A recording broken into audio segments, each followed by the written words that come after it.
Let's hit it.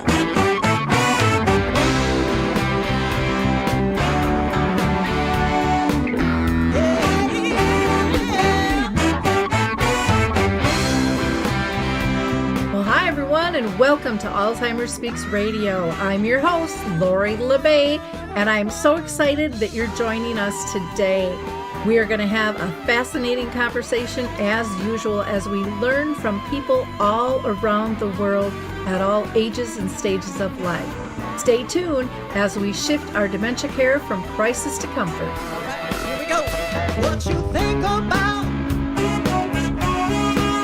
you will bring about the mental change. We will bring.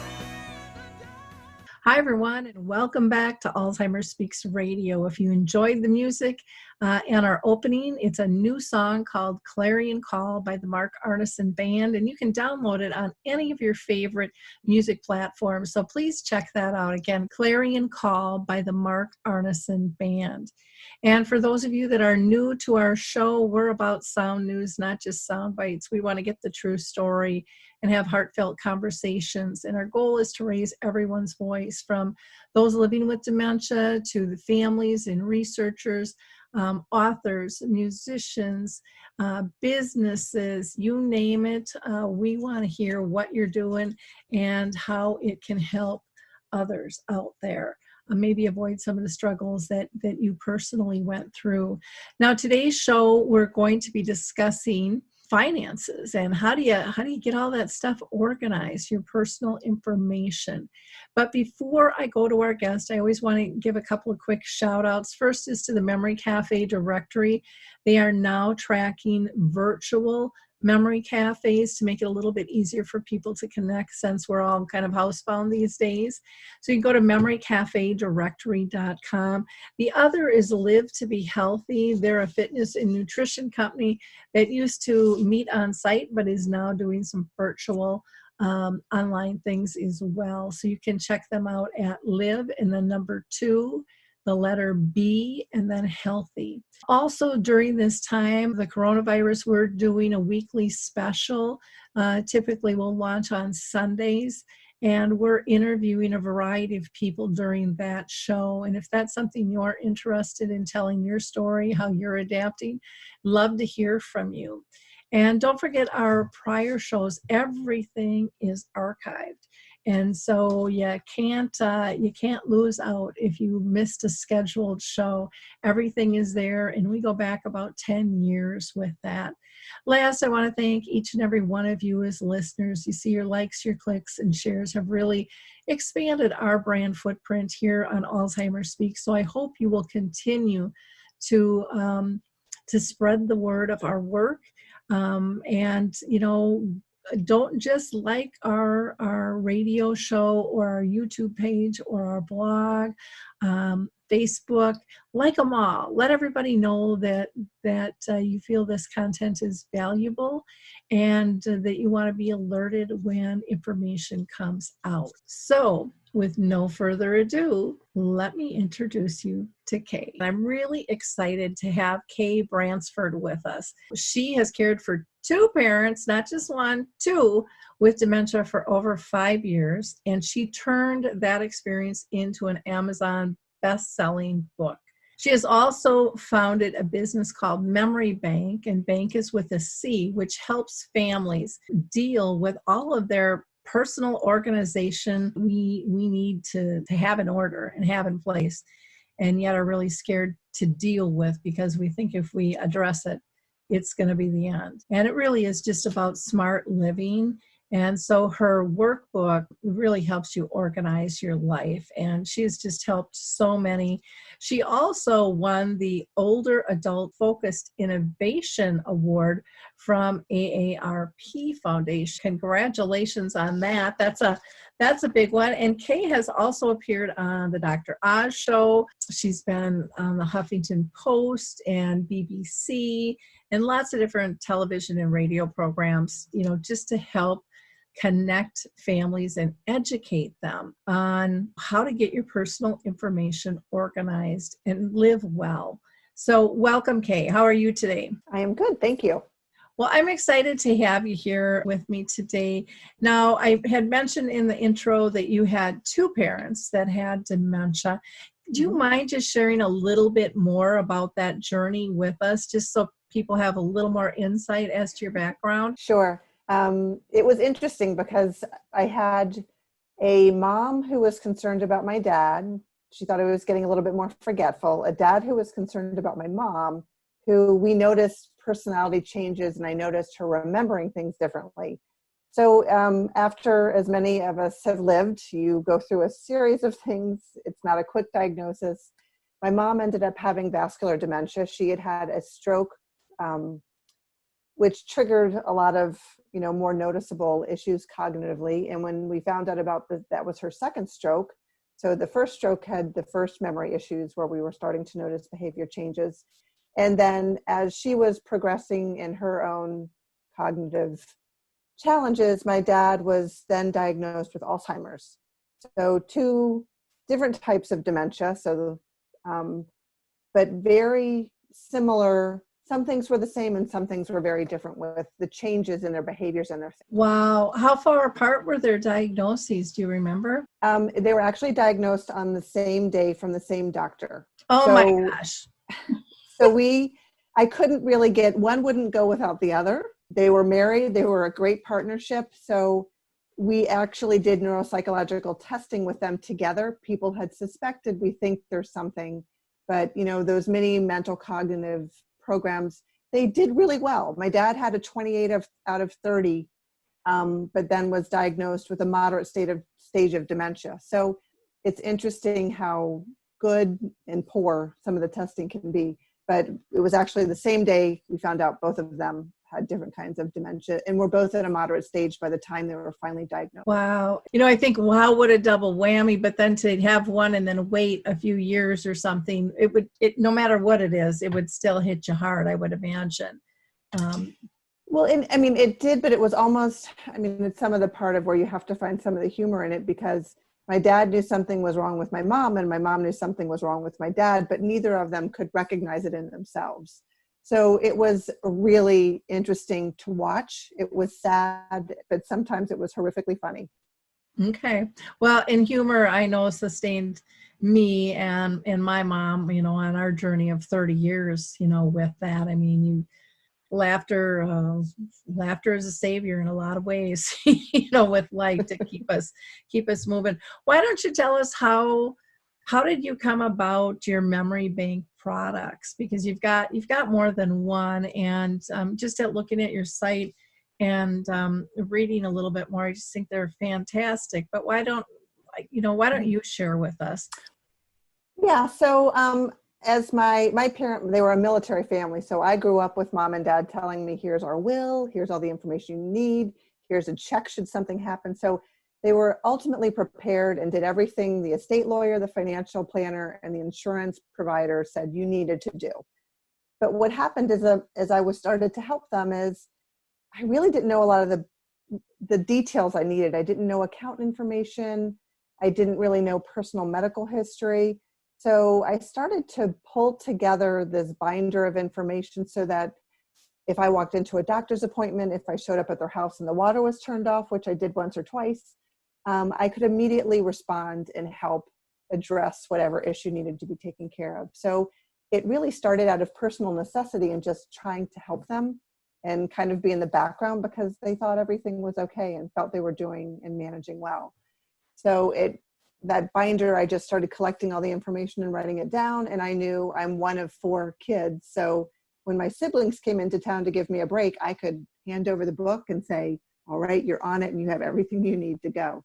So it really was part of my personal process to just feel like I had some control and I could be a good advocate for both of them. Oh, I get that. I did that with my folks too. Wasn't smart enough to turn it into a business though, but I remember, it was just so important, and you don't know what you don't know, and things would just kind of pop up and you're like, oh my God, how did I not know about this? Why didn't you, we didn't think that was important. Or even when you mentioned, because my folks were really pretty open as well. And when you mentioned, and here's a check in case you need something, my folks did the same thing. It's just that era of, just, you never know. And I know Yeah. I'm starting to do that myself. I'm 60 now, and my daughter's in her 30s, and I just thought I gotta pull this stuff together. I have it all, but you'll never find it, or not easily Right. in terms of it being scattered, and even the passwords for all the stuff that you have nowadays, and things and stuff. How long did it take you to decide to create your first product? Was it while you're caring for your folks, or was it later in the journey? So, I mean, I was still working in corporate America, had a full-time job, and I would go into work and tell people, like, you won't believe what happened. Here's what I'm doing. I had the book with me, so I could always jump and go or answer a question on the phone. And I started to learn how many people around me had similar issues. And I was raising 2 kids, so it was a really overwhelming time. So I kind of went through a period where I realized that it was hard to stay in your job and be I felt like I was a bad employee. I was a bad parent. I was a bad caregiving daughter.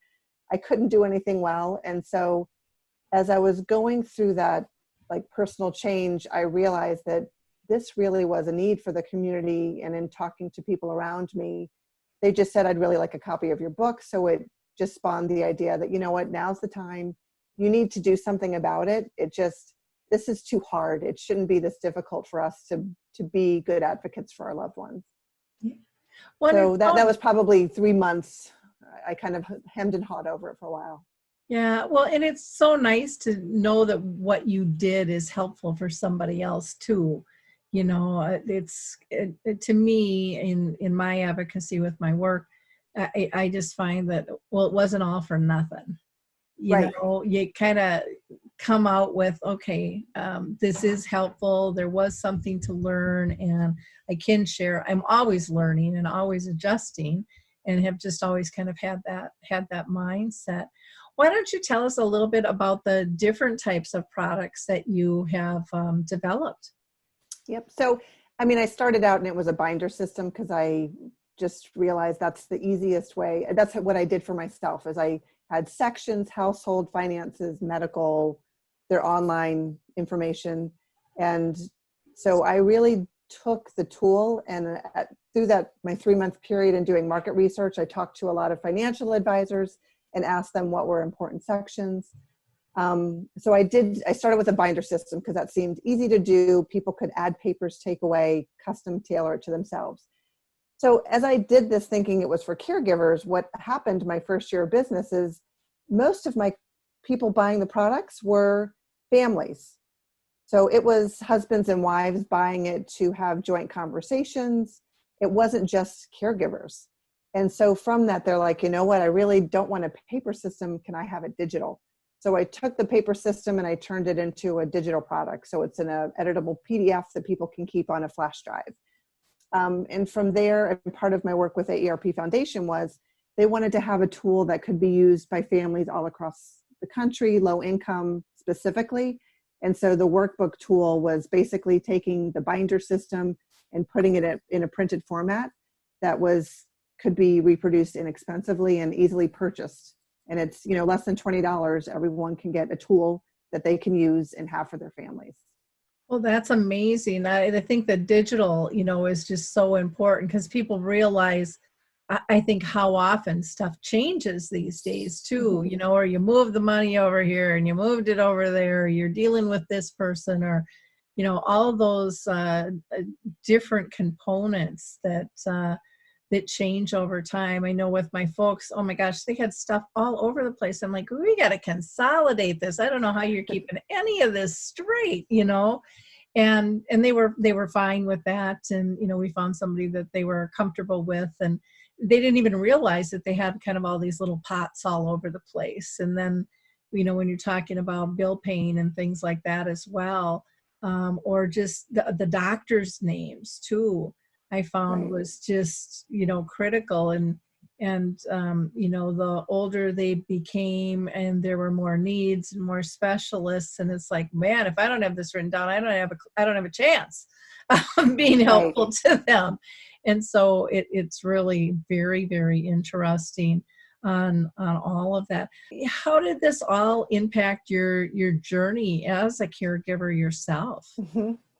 So it was really interesting because I think one of the things that I learned um, poignantly the first year was we kind of want to go in and just take care of it. Like I was a fixer. So I wanted to show up, I wanted to fix things. And so, but they don't want you to do that. And so one of the things that helped me learn was that if I included them in creating this information, when I included them on doing bill pay or asking them questions about, you know, renewing the insurance, they were happy to participate. It was when I wanted to come in and take things away and not involve them, that there was a problem, because they're like, I'm fine, I can do this by myself. But if it was a joint thing and I included them, it really made a big difference on how we actually, you know, work together. And it's empowerment to them. So it made me realize how much everybody needs purpose and meaning. And you can't just take away someone's checkbook because you're worried for their safety. They want to have a checkbook. My mom needed to have a checkbook. So we made a system so she could have a checkbook that didn't have a lot of money in it. So when she left her purse somewhere, we weren't so worried. So there's crafty ways for you to manage around a lot of the issues that you're going to face to let someone have purpose and meaning. And I really learned that in spades the very first few years helping my parents, as well as managing the business and working with other families. I can totally agree with that, the importance of having them involved. One of the situations, and I don't know if you ran into this, but there got to be a point, my dad had brain cancer, my mom had dementia, and we were working with a financial planner, and it was always their choice. I would drive them to the meetings and stuff, but it was adamant that, you know, this is their money and their funds. And it got to a point towards the end with my dad's disease that he didn't really want to make a great decision. And my brothers and I kind of went back and forth, and I just said, this will kill him if we stop him and tell him, you know, and block this. And yeah, he's going to lose some money. But for me, it was more important that he had his dignity because it was his money. And I know not everybody looks at it like that. And even though I had power of attorney, you know, and I could have gone back and readjusted things, I just didn't. And my brothers weren't real happy with me about that. But I just thought it was just so important to my dad. It was just so very important that he was able to choose. And so I don't know. Those are things though that families have to struggle with. You know, how are you gonna deal with that? And I don't think there's necessarily a right or a wrong way in terms of doing that. And maybe you think there is, or have some advice with that. Personalities are interesting though. Right. Well, I mean, it's funny because we had, with 4 siblings, it made it easy to have. It was easy for us to vote. It was very clear what, you know, we would be worried about having a 2-2 tie. We put ground rules into place, so we would have family votes if it impacted us financially. Here's how we would manage the vote. So I think it's good to have ground rules if you are navigating with siblings. And I actually have 3 rules to go by that I've posted up on my blog. And it worked really well for us. So I don't think anything's right for everyone. I think things that are right for you and your family, and you have to find that balance.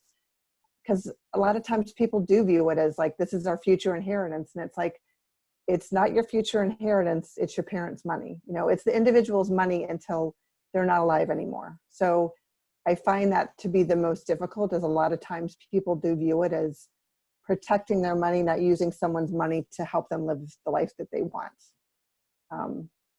And I'm glad you did that. It sounds like you did the right thing for your dad. Yeah, and you know, like I said, he lost some money, but it was his money to lose, you know. Right. And it just to me, it wouldn't have been worth any dollar amount to have him lose his dignity. Right. You know, and in his independence, you know, all of all of those pieces. I mean, I remember even when we had to take the car away and having those discussions, were not easy. And my dad still really wanted to drive, but it wasn't safe. So we would, he would still have his clicker, but he wouldn't take the car. There wasn't a key on it, but he could click it. And this was before the electronic buttons, where we probably could have gotten into some trouble there. But he would wait until I came over and I would drive, and he would navigate, where we're going and how he wanted to get there, and I would follow that. But just about every time we'd go to leave, I'd have to get out of the car, stop the car, and shut the trunk because he was clicking the buttons, and he'd pop the trunk open. But it made him feel good, and so it was okay. It was okay. Right. Yeah, and you probably have dealt with this too. Is I think the biggest thing that I can hold my hat on is I know I did what was best for them at the time with the information I had. So knowing what their wishes were, knowing what they wanted, it might not, looking back, I could have made a better decision looking back in my rearview mirror. But as you're in that moment, if you know that you're doing the best thing for them and in their best interest, to me, it alleviates so much guilt that you feel, just because you can always second guess every decision you've made. And I think that is the best thing I did, was to know I always made the right choice based on what I believed they believed, if that makes sense. So I think that's a huge thing to help people as they're on this journey, is that it will help you immensely to know you're doing what they wanted. Yeah. Well, and I know for some families, and mine included, we were trying to get mom and dad to do their wills and stuff. And my dad's, we don't have that much, just kind of blue collar. And I'm like, you have more than you think you have. Mm-hmm. And so he was like, no, I didn't want to do that. Because I think in his mind, it was end of life. I do the will, I'm dying. And that was the connection. And so I said, how about if Tom and I do it at the same time? And so we went in and we got educated with the same attorney, who did both of our wills and healthcare directives and all of that. And that just made it so much easier for them, because then it wasn't, they didn't view it as an end of life thing. And I think sometimes that piece is missed. Right. We should all be doing this when we're 18 years old, getting all our paperwork in order, and we don't. And I've dealt with many parents who can't talk to doctors, and their kids in the hospital unconscious, but they're paying the hospital bill. Right. But because there's no power of attorney, they don't know what's going on. And so I think we really have to focus people. This is about smart living. This is about easing the stress in the long run, alleviating, like you said, some of the guilt and the second guessing that we feel because we haven't had these conversations. And, it's inevitable, that these things are going to have to be addressed for most of us out there. And it's important conversations, I think, for families to have. Since you launched the memory bank, what sticks out in your head the most in terms of what you've learned maybe from others who have used your system? Yeah.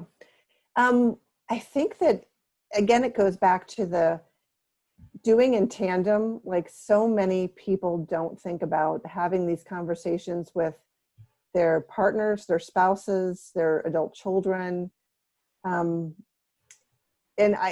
I've been so happy and fortunate because I've been able to see people use the tools to have those conversations. It's a workbook. So you're basically answering easy questions, and it's stuff that, you think you might have told someone. So then I ask people, it's like, how many times have you had a conversation with your partner or spouse where they have no idea what you're talking about? And you're like, I know I told you that.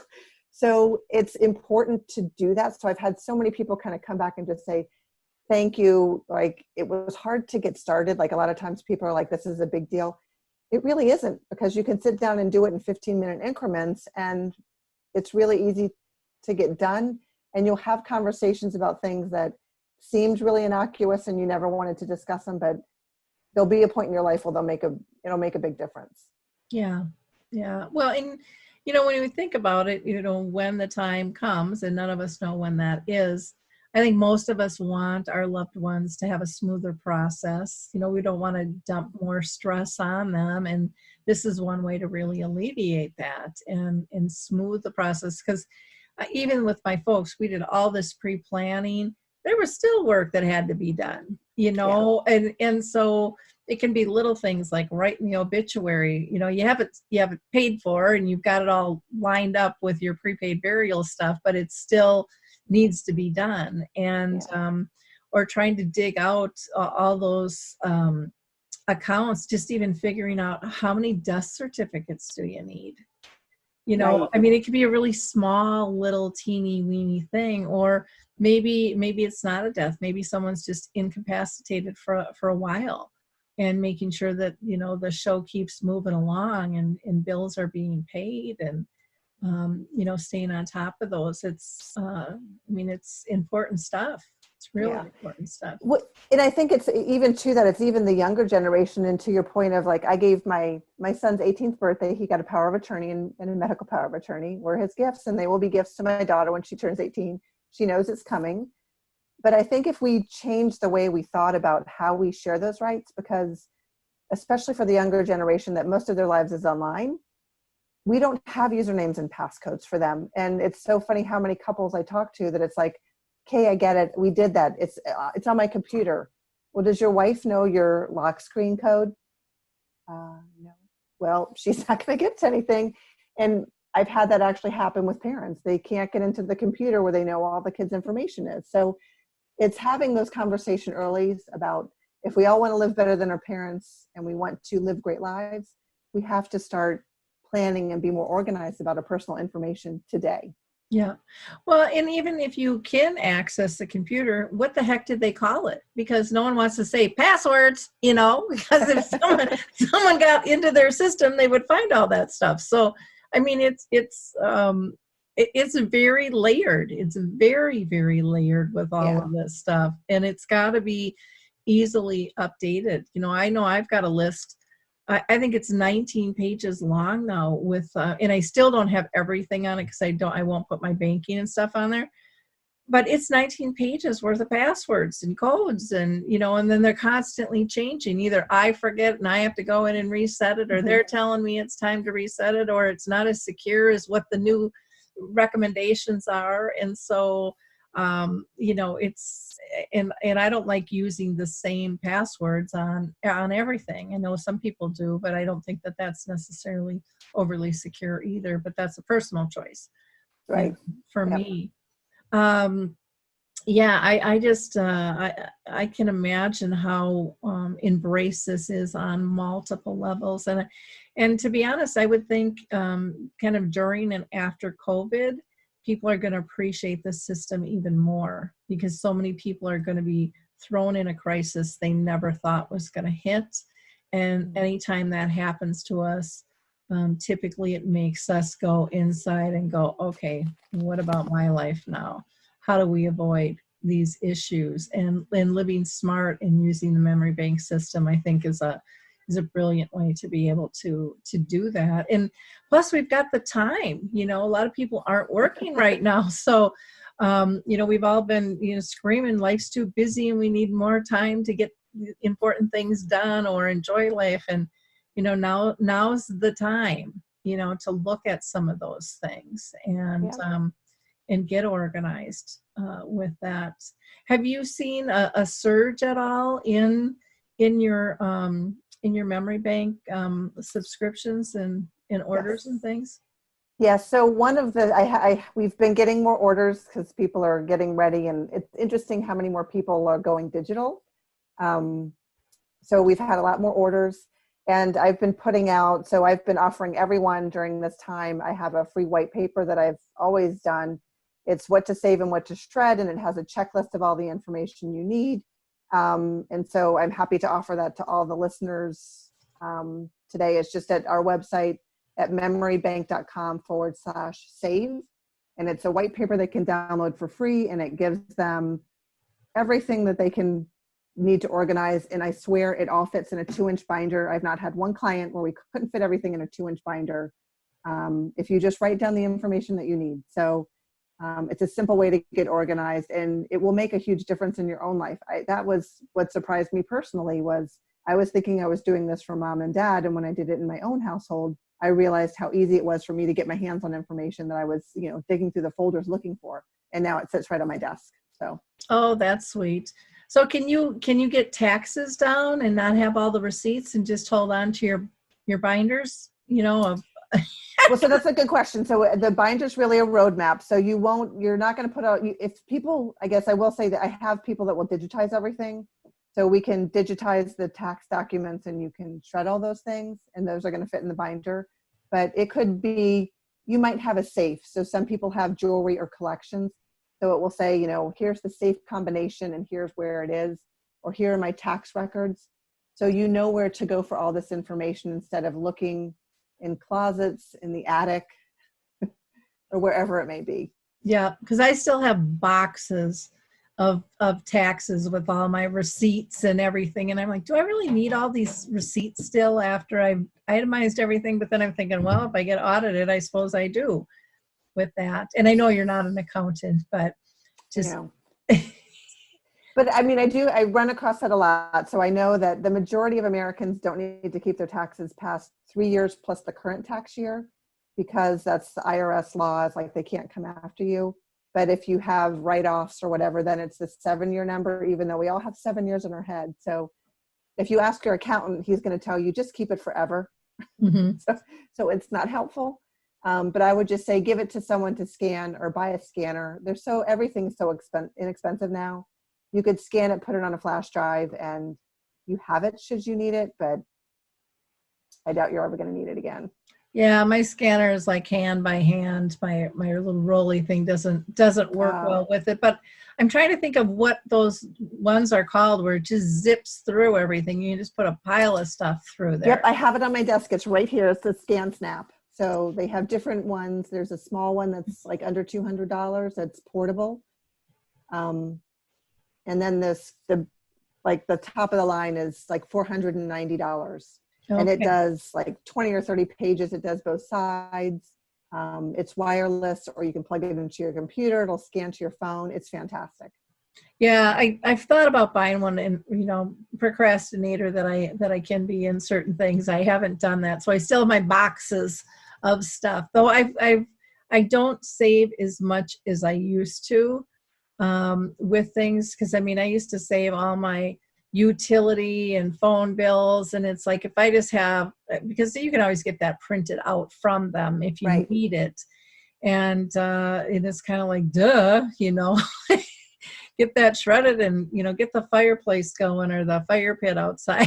Yes, exactly. That's my fireplace is I have a shredder, but I actually use the fireplace more often than my shredder.